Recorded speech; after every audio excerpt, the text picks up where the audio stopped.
Okay.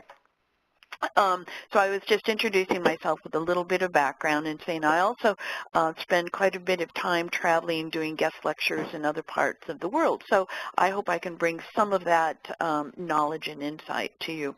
Kind of most important in all of this, as far as my background goes, is that I've participated in a number of best practice studies in brands and branding, initially with the American Productivity and Quality Center in Houston, which some of you may be familiar with. So the information that I'm going to be sharing with you here is rooted in those studies that were done, about 10 years ago, a little more than that.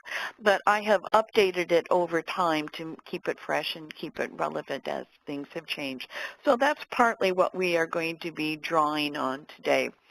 Just to touch on our objectives here, as Cindy and Zara mentioned, we really want, first off, this is supposed to be an educational experience for you to help round out your knowledge and your understanding of branding. I understand many of you are dealing with issues within your own sphere and within your own organization. So that's certainly one really important objective today, to give us all a common understanding of some of the terminology of brands, some of the basic concepts such as brand identity and brand image, and to be able to explore the benefits that a brand might be projecting to its constituents. And we want this to relate to your day-to-day work, but also to your work with the MEP network. So those are kind of my overriding objectives for the day.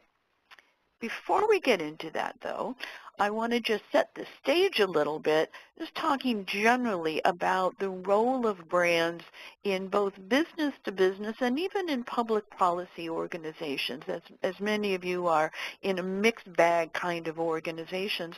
And we're so used to talking about brands for consumer products when we talk about Tide, or even if we talk about Apple or United Airlines or whatever it might be.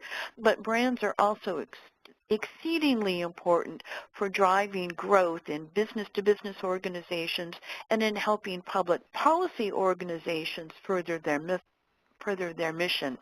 Unfortunately, I think in those kinds of organizations, brands are often a missing piece of the puzzle.